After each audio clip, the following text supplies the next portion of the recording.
que é aquela...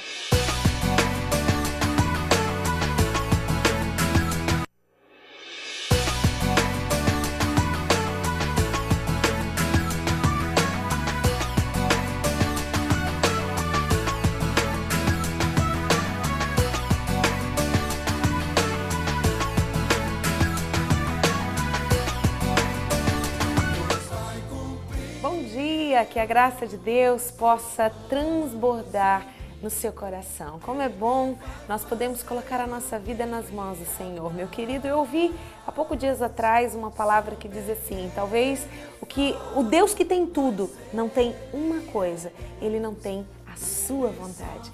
Mas quando você entrega a sua vontade, quando você ousa devolver o seu livre-arbítrio ao Senhor e deixar que Ele dirija a sua vida, você vai descobrir a paternidade do Senhor, esse assunto que nós estamos conversando, e é algo tão tremendo, sabe? Aquele pai que você pode recostar a sua cabeça no seu peito, ouvir as batidas do coração dele, chorar, espernear, fazer o que for preciso, mas Ele vai revelar-se a você numa simplicidade que vai te constranger. Esse é o nosso Pai, e esse dia foi separado para que Ele se revele ao seu coração. No nosso quadro Palavra Rema de hoje, nós vamos ir para a terceira ministração do nosso tema Gerando a Herança Profética, falando da paternidade de homens e mulheres que entendem a paternidade dos céus e geram nessa terra uma herança para os seus filhos. Eu e o pastor Evaldo, nós vamos conversar um pouquinho mais acerca dessa palavra no dia de hoje. Nós temos os nossos canais de comunicação, o nosso e-mail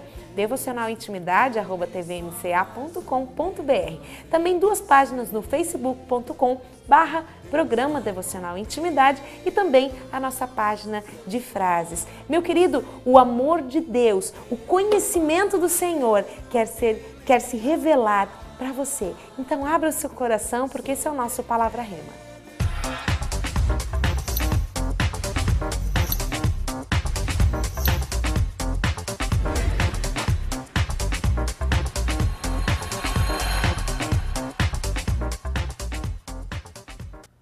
Seja bem-vindo ao Devocional Intimidade, ao Palavra Rema. Estamos já no mês de outubro, chegando no final do ano. E pastor Evaldo, o senhor está aqui, já estamos aí mais de 6 meses, 7 meses já, né, meditando. Eu nem sei, para falar a verdade, eu nem sei quanto tempo já nós estamos aqui. Mas eu creio que faz entre 6 e 8 meses, né, que nós estamos com esse quadro. E quanto nós temos aprendido nesses momentos, não é mesmo?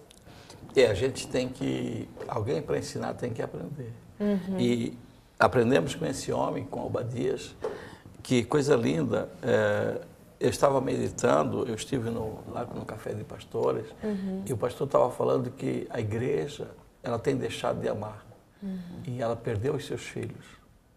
Esse homem amou 100 profetas e ganhou os seus filhos, porque a paternidade que Deus gerou nele fez com que ele reconquistasse a sua família.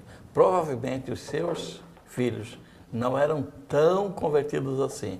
Mônica, você fez uma pergunta para mim no programa passado, que se é um preço, se você tem que pagar algum preço para servir a Deus. Eu digo assim que eu tinha um sonho, Mônica. Muitos anos eu sonhei em ter um motorhome. Para quem não sabe, é aquele ônibus casa, né? E aquilo foi um sonho, assim, sabe? Sabe que é uma pessoa sonhar com aquilo, sonhar? Foi um sonho, assim, de 5, 6 anos. E depois eu fiz a conquista. E esse motorhome era para mim, assim, como se fosse um brinquedo, né? Daquele menino pobre que nunca teve um brinquedo e que realmente ele conseguiu aquele brinquedo, e aquilo foi uma coisa muito linda.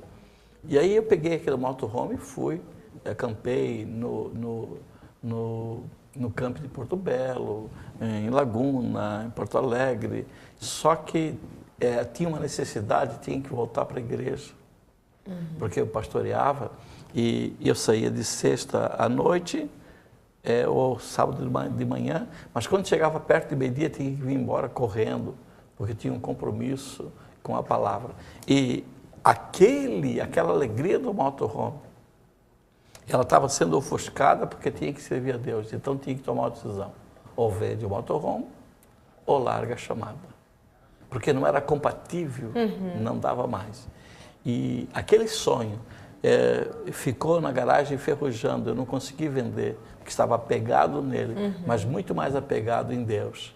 E aquele ônibus foi envelhecendo, envelhecendo, envelhecendo, até que, de tanta tristeza de vê-lo parado, eu acabei vendendo, porque eu não podia mais usufruir de um bem que eu tinha tanto, tanto desejado. Eu tinha uma casa em Gravatá, frente para o mar, que eu tinha feito com todo cuidado, com todo carinho, plantado todas as gramas, sentado a cada tijolo. Eu trabalhei em cada fuga, assim. Era para mim um projeto de vida, uma coisa que eu achava muito, muito importante. E quando chegava no domingo de manhã, pegava um livro, armava o guarda-sol e falei assim, bem, praia é difícil para quem vai ter que pregar à noite, mas eu não vou, olhar, eu vou ler o livro, vou ficar aqui. E o Espírito Santo diz assim, por que você não vai para casa? Mas eu estou só lendo o livro, eu estou aqui fazendo companhia para a família, para as crianças. Não, vai para casa. Então, eu tinha uma casa na praia que eu não podia ir na praia. Eu tinha um apartamento frente para o mar, em Balneário Camboriú, e eu descia no prédio, no meu edifício, ficava debaixo do guarda-sol, a família ficava ali, brincando, na areia, e eu com o livro na mão, Bíblia não dava para levar, era um baita do mico, levava uma capa de livro bonita, e o Espírito Santo assim, sobe, vá para casa. E a gente não podia usufruir nada daquilo, porque a chamada ministerial era forte e tinha um compromisso. Que coisa difícil, não sei se você já viu aquele culto que não flui, Mônica. Né? Você passa o dia todo na praia e quando você chega à noite você quer que a graça venha e a graça não vem, porque você não é dono da graça. A graça é uma conquista. E aí fica aquela reunião pesada, você se sente miserável. Diz, puxa, eu também, né? Fiquei o dia todo na praia, como é que eu vou fazer isso? Então, às vezes alguém olha assim, um pastor numa igreja, não sabe o preço que a pessoa pagou. A gente olha a pessoa assim, mas parece que a pessoa não tem condições. É que a pessoa, ela pagou um preço, ela buscou aquilo. Esse Obadias, ele estava ali com aqueles homens e agora a família estava numa situação muito difícil. E ele, então, ele ia poder usufruir daquela herança. Enquanto que a igreja de hoje, por falta de amor, tem perdido os seus filhos, Obadias ganhou os seus filhos. Quantas famílias hoje que por falta de amor do casal têm perdido os seus filhos? A separação é um desastre na vida de um casal. Eles perdem os seus filhos.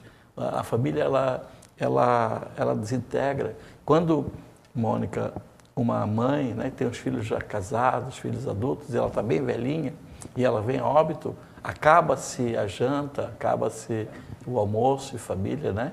Porque a figura da mãe, que é a figura da ceia, da refeição, e não comparando, e já comparando, uma separação, acaba-se a figura materna, a figura paterna, e os filhos ficam sem referência.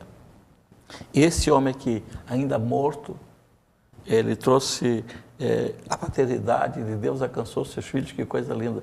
Um dos livros que deu muita polêmica, o livro do Paul Yong-Cho, ele disse que as mães estavam no céu intercedendo pelos filhos, e eu acho que ele posicionou mal, ou não sei o que ele pensou no momento, e ele foi muito criticado, ele passou vários anos sendo criticado por essa palavra, mas com certeza, ainda depois de morto, Deus trabalha pelos nossos filhos na terra, porque isso é paternidade. Talvez ele colocou mal, né? Tipo assim, as nossas orações, a oração que nossos pais fizeram por nós, estão vivas na memória de Deus. É um elo eterno, né? Eu creio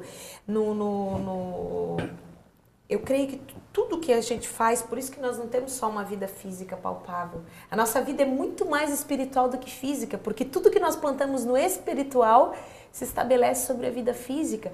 Por isso que a atitude de um pai, de uma mãe, tanto físico, né, geneticamente falando, quanto a genética espiritual, você gerar filhos espirituais para Deus, é tão importante. Pastor, nesses últimos dias eu tenho feito algo assim, ó, eu tenho gastado meu tempo em oração, de joelhos dobrados. Todos os dias eu levo meu filho para a escola com a minha bike, boto ele ali. Quando eu chego na esquina, que ele vai com a mãe, né, de uma amiguinha, ele leva eles para a escola, eu paro naquela esquina, eu coloco a mãozinha na cabeça a mão na cabeça do meu filho, eu oro, eu profetizo sobre a vida do meu filho, porque ele vai estar dando continuidade àquilo que eu estou plantando hoje. E é uma herança que não vai ter fim, porque é o filho do filho do filho e assim vai. E quantos ele vai ganhar para Jesus? Por isso que aquilo que a gente faz hoje, né? Aquilo que a gente gasta hoje de tempo de oração, entregar muitas vezes bens materiais, abrir mão. Obadias, ele abriu mão de tudo que ele tinha, inclusive até naquele tempo, é um pouco polêmico isso, ele de certa forma ele deve ter aberto mão até da própria família, do convívio com a família, porque segundo a gente percebe ali, a mulher não era assim tão crente, né? Ela não entendia, mas ele abriu mão de tudo e investiu, porque ele sabia a chama que estava queimando dentro do seu peito. O apoio familiar, eu creio também, Mônica, que é muito importante. Quando você é uma pastora, quando você é uma ministra de louvor, o seu marido, se você for casada, tem que entender o seu ministério. Quando uma pessoa é um pastor, a esposa tem que entender o ministério. Quando a pessoa está servindo a Deus na igreja, até como adorador, eu não acredito em crente de banco, essa função, esse ministério não tem. O cristão da cadeira, o cristão do banco, isso não existe lá no céu. Então, você está ali, a qualquer momento você vai começar a servir. Você está ali para ser treinado. E muitas vezes a gente quer ir na igreja, a esposa não quer. Não é o caso lá da minha casa, minha esposa sempre esteve pronta para ir à igreja. Mas eu sei que na maioria dos casos, na hora de ir à igreja, a esposa às vezes não quer ir, o esposo às vezes não quer ir, os filhos às vezes não querem ir. E que feliz é a casa quando a família toda se prepara e vai à igreja para poder buscar a presença de Deus. O que a gente diz que essa mulher talvez ela não fosse tão convertida, porque ela não fez referência a si. Ela disse, o teu servo era temente. E agora ele morreu e nós estamos numa situação muito difícil. Mas o que eu vi de mais interessante nesse texto, o que me fez trazer esse texto, que o azeite é para toda a vida. A graça que você vai conseguir, a unção que você vai conseguir, ela nunca se afastará da sua vida, contando que você permaneça nos caminhos do Senhor, permaneça na vontade de Deus. No meu caso, eu tive que ceder, né? E não ter mais um motorhome, não ter mais aquele apartamento, porque não era compatível com a minha vida, não tinha nada a ver comigo mais. E eu era sempre aconselhado a deixar o motorhome de lado, deixar o apartamento de lado, porque o compromisso com Deus era maior. Né? Tudo aquilo que estava palpável aqui, né? E eu quero te fazer uma pergunta, mas não quero que você me responda agora. Você vai me responder no próximo bloco. Isso tudo que você fez, valeu a pena? Você não sai daí, são 30 segundos e a gente volta para o pastor responder essa pergunta.